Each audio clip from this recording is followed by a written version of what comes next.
प्रिय विद्यार्थियों, सभी को नमस्कार। बीएससी पार्ट फर्स्ट में हम अभी पढ़ रहे हैं साइकस। ये जो टॉपिक है अपना, इसमें हमने रूट और स्टेम पढ़ लिया है और आज हम इसके नेक्स्ट पार्ट की ओर चलेंगे। नेक्स्ट पार्ट है लीफ। साइकस में लीफ।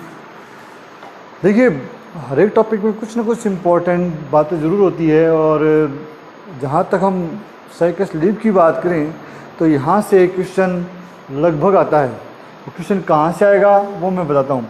सबसे पहले हम बात करते हैं कि साइकस जो लीफ होती है उसकी स्ट्रक्चर कैसी है।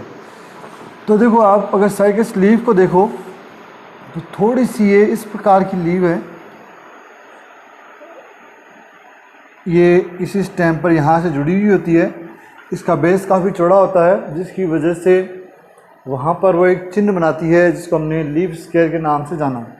और ये जो पर्ण है वो थोड़ी सी निडल लाइक मान सकते हो आप, छोटी पर्ण है, इस प्रकार से लगी हुई है। कंपैरेटिवली इनकी जो साइज़ है वो इस प्रकार की अपीयरेंसेस शो करती है।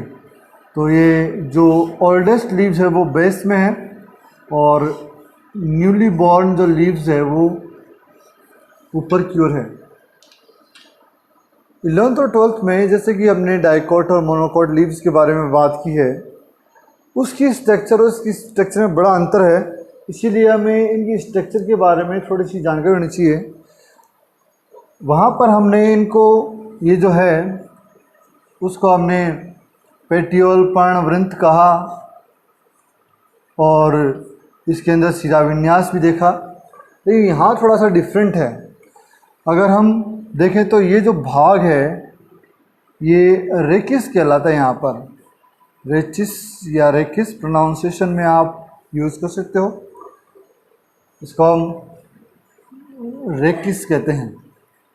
और ये यहाँ पर जो ये ओवरऑल कंबाइंड एक लीव्स है और ये जो भाग बन चुके हैं वो लीफ लेट है। तो लीफ जो है वो छोटी छोटी पर्णकों में बटी होती है, पर्णक कहलाएंगे, लीफ लेट कहलाएगी। तो लीव्स का एक स्मॉल पार्ट लीफ लेट ये हमें देखने को मिलता है। पिन्नेटली कंपाउंड अरेंजमेंट है ये। अगर हम एक पोर्शन को देखें, जैसे सपोज दैट हमने यहाँ पर एक टीएस निकाला, तो हमें ये पोर्शन कैसे दिखेगा। हमेशा एक बात ध्यान रखें, सपोज दैट ये कोई रेकिस का भाग है तो लीव्स यहाँ से निकलेगी। जब हम इसको यहाँ से काटेंगे तो हम इसको यहाँ से देखेंगे और जब हम इसको ऊपर की ओर देखें तो हमें कैसा दिखेगा, क्या दिखेगा वो देखते हैं। ये आपको दिखेगी इस प्रकार से ऊपर की ओर, कुछ कुछ अंडाकार, और ये पर्णक यहाँ पर निकले हुए इस प्रकार से। तो ये तो हो गए इसके पर्णक जो कि आगे लीफलेट में डिफ्रेंशिएटेड है, और ये बीच का रेकिस। इसीलिए साइकस की लीफ को हम दो भागों में बांट कर पढ़ते हैं। पहला है रेचिस या रेकिस और दूसरा है लीफ लेट। आपको एग्जाम पॉइंट ऑफ व्यू से मैं अभी बता दूं कि ये मोस्ट इम्पोर्टेंट पॉइंट है। लीफलेट के बारे में बताऊं, लीफलेट इम्पोर्टेंट तो है लेकिन क्वेश्चन मोस्टली डायग्रामेटिक आया हुआ है। डायग्राम रिलेटेड क्वेश्चन ज़्यादा आया हुआ है, थियोरेटिकल नहीं आया हुआ है। तो आपको इसके डायग्राम की ओर ध्यान देना है, जबकि यहाँ पर डायग्राम और थ्योरी दोनों ही इम्पोर्टेंट है। तो आज की क्लास में हम साइकस रेकिस की बात करेंगे।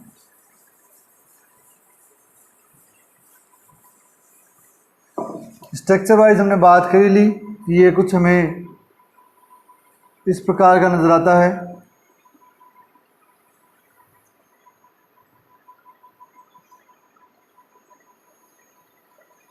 ऐसा सा है स्ट्रक्चर वाइज। ये इसके लीफलेट जो साइड में निकले हुए हैं, ये ओवरऑल रेकिस का पोर्शन दो भागों में बटा हुआ है। बेसिकली तो इसके पूरे भाग को हम ग्राउंड टिश्यू कह सकते हैं, लेकिन मोटा मोटी अगर हम बात करें तो ये ऊपर की ओर एपिडर्मिस, मतलब बाहरी जो पोर्शन है वो एपिडर्मिस,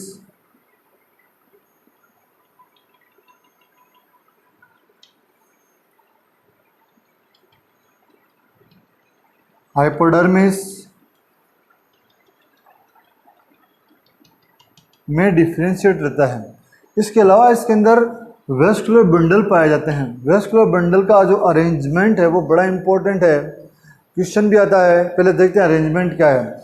इसके वेस्कुलर बंडल का जो अरेंजमेंट है वो कुछ कुछ ऐसा सा है, ऐसा इस प्रकार से अरेंजमेंट है।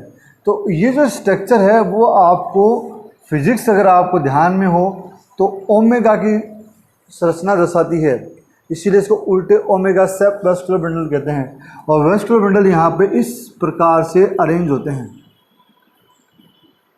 ऐसे। ये मैंने अभी लीनियर डायग्राम लिया है, पूरा हम डायग्राम देखेंगे तो समझ आ जाएगा कि किस प्रकार से ये अरेंजमेंट है। तो इसको थोड़ा सा हाईलाइट करें तो वेस्कुलर बंडल में जो ये पोर्शन है जो कि उल्टे ओमेगा शेप है, इसमें आपको वेस्कुलर बंडल इस प्रकार के देखने को मिलेंगी।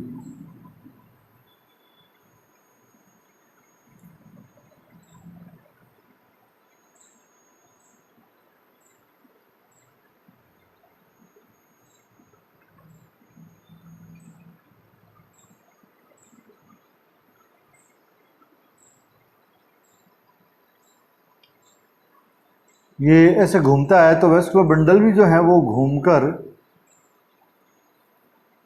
ऐसे से अंदर की ओर हो जाते हैं। तो मतलब ये इनका जो मुंह है वो बाहर की ओर है, देखिए आप टुवर्ड पेरिफेरी है, इनका अंदर की ओर है। तो आपको डायग्राम बनाते वक्त ये बात बड़े ध्यान से देखनी पड़ेगी।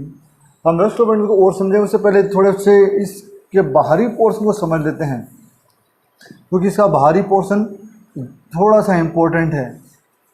ये सबसे बाहर की ओर एपिडर्मिस, एपिडर्मिस में हमें सिंगल लेयर एपिडर्मिस देखने को मिलेगी और इस एपिडर्मिस में हमें सनकन स्टोमेटा देखने को मिलेंगे। सनकन स्टोमेटा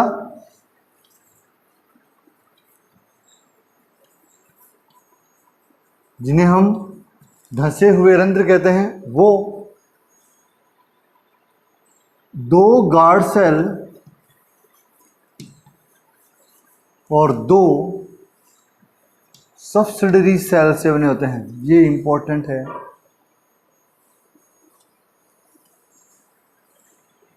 यहां पर जो पोर्शन है एपिडर्मिस के जस्ट नीचे, वो हाइपोडर्मिस का पोर्शन है।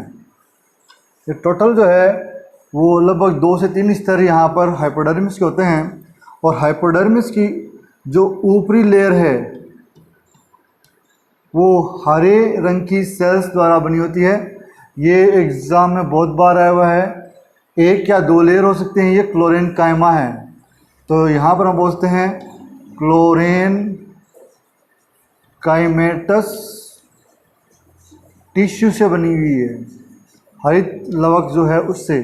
और इसके नीचे जो है वो हार्ड टिश्यू है, इस प्रकार के हार्ड टिश्यू बोल सकते हैं हम। ये स्क्लेरेन कायमा है, हार्ड टिश्यू। तो यहाँ पर हाइपोडर्मिस में हमें क्लोरेन कायमा और स्क्लेरेन कायमा दोनों प्रकार की सेल्स देखने को मिलेगी। बाकी जो पोर्शन है ओवरऑल, जिसको हम ग्राउंड टिश्यू कह रहे हैं, ये ग्राउंड टिश्यू है, जिसको इनडायरेक्टली कॉर्टेक्स भी कहा गया है, वो पेरेन्काइमा से बना होता है। तो यहाँ पर आप देखिए तीनों प्रकार के उत्तक आपको देखने को मिलते हैं, क्लोरेनकाइमा, स्क्लेरेनकाइमा और पेरेन्काइमा।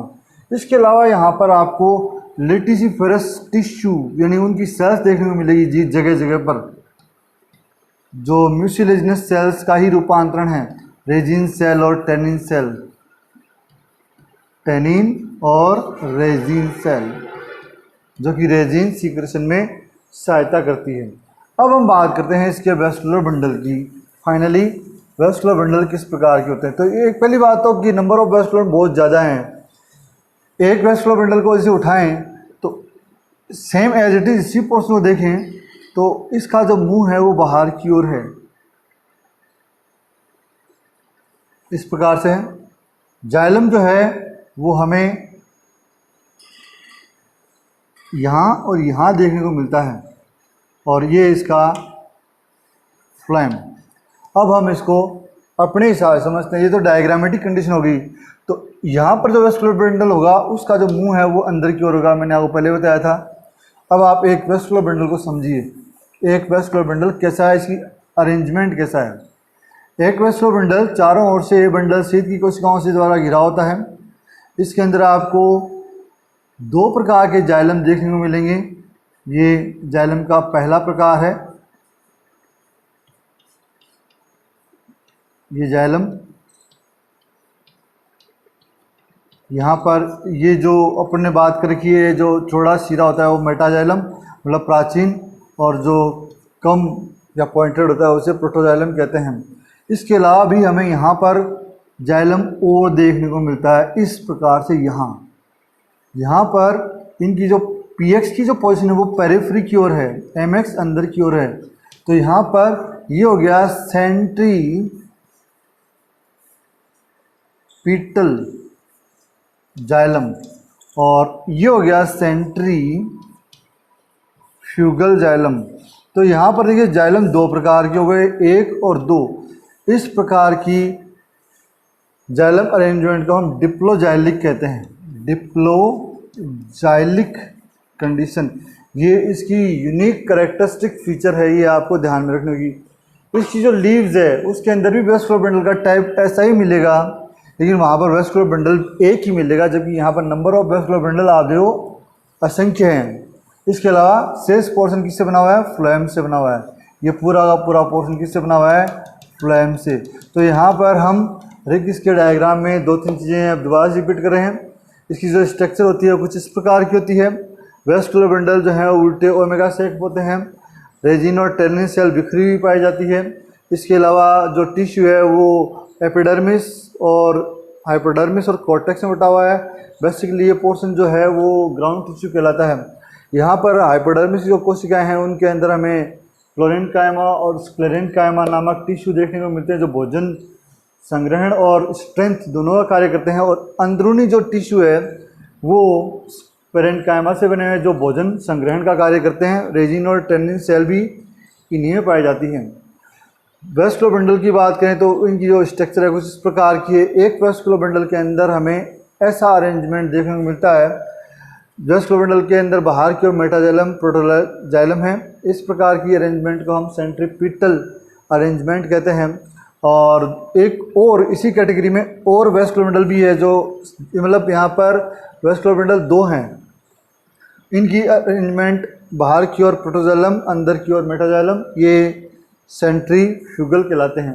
क्योंकि यहाँ पर दो प्रकार के जाइलम हैं इसलिए इसको हम डिप्लोजाइलिक कंडीशन कहते हैं।